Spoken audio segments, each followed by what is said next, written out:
বাংলাদেশের অন্তর্বর্তী সরকার সংখ্যালঘু সহ সবার নিরাপত্তা ও সুরক্ষা নিশ্চিতে যে পদক্ষেপ নিয়েছে তার উচ্ছ্বসিত প্রশংসা করল খোদ মার্কিন পররাষ্ট্র দপ্তর। দেশটির স্টেট ডিপার্টমেন্টের মুখপাত্র টেমি ব্রুস পরিষ্কার করে বলেছেন, বাংলাদেশের সংখ্যালঘুদের উপর সহিংসতা কমাতে ও নিরাপত্তা দিতে অন্তর্বর্তী সরকারের প্রচেষ্টাকে আমেরিকা স্বাগত জানায়। স্টেট ডিপার্টমেন্টের এই মন্তব্য এমন সময় এলো যার কিছুদিন আগেই ভারত সফরে এসে আমেরিকার গোয়েন্দা সংস্থার প্রধান তুলসী গ্যাবার্ড বাংলাদেশের সংখ্যালঘুদের বিরুদ্ধে সহিংসতা নিয়ে বিতর্কিত মন্তব্য করে গেছেন। এনডিটিভিকে দেয়া একান্ত সাক্ষাৎকারে তুলসী দাবি করেন, বাংলাদেশের ধর্মীয় সংখ্যালঘুদের বিরুদ্ধে সহিংসতা নিয়ে গভীর উদ্বেগে রয়েছেন ট্রাম্প প্রশাসন।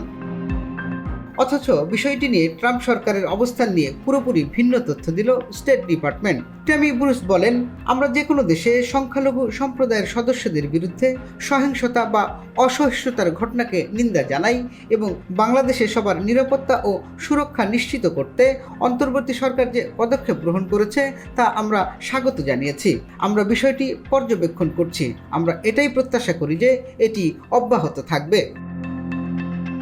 বাংলাদেশে ধর্মীয় সংখ্যালঘুদের বিষয়ে তুলসী গ্যাবার্ডের অযাচিত মন্তব্য নিয়ে ব্যাপক আলোচনা সমালোচনার সৃষ্টি হয়। তিনি পতিত আওয়ামী লীগের মুখপাত্র হিসেবে কাজ করছেন বলেও প্রশ্ন তোলেন। বিষয়টি নিয়ে স্টেট ডিপার্টমেন্ট অবস্থান পরিষ্কার করার পর তুলসী গ্যাবার্ডের মন্তব্য আরও সমালোচনার মুখে পড়ল।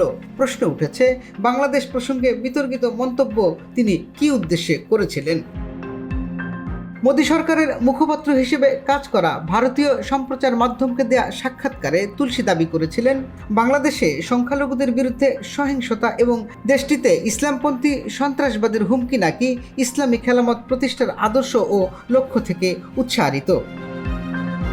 মার্কিন গোয়েন্দা প্রধান আরও বলেন, মার্কিন প্রেসিডেন্ট ডোনাল্ড ট্রাম্পের প্রশাসনের সঙ্গে ডক্টর মোহাম্মদ ইউনূসের নেতৃত্বে বাংলাদেশের অন্তর্বর্তী সরকারের মধ্যে নানা বিষয়ে আলোচনা মাত্র শুরু হয়েছে। তবে ইসলামপন্থী সন্ত্রাসবাদের বিষয়টি এখনও মূল উদ্বেগের কেন্দ্রবিন্দু।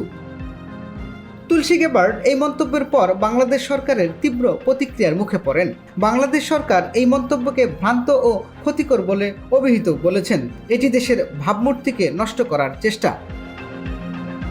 বাংলাদেশের প্রধান উপদেষ্টার কার্যালয় এক বিবৃতিতে জানায়, গ্যাবার্ডের এই মন্তব্য পুরো জাতিকে একপক্ষীয় ও অন্যায়ভাবে চিত্রিত করেছে।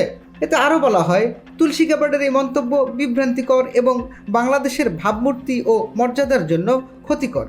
বাংলাদেশ ঐতিহ্যগতভাবে শান্তিপূর্ণ ও অন্তর্ভুক্তিমূলক ইসলামের চর্চা করে এবং সন্ত্রাস ও জঙ্গিবাদের বিরুদ্ধে লড়াইয়ে অসাধারণ অগ্রগতি অর্জন করেছে।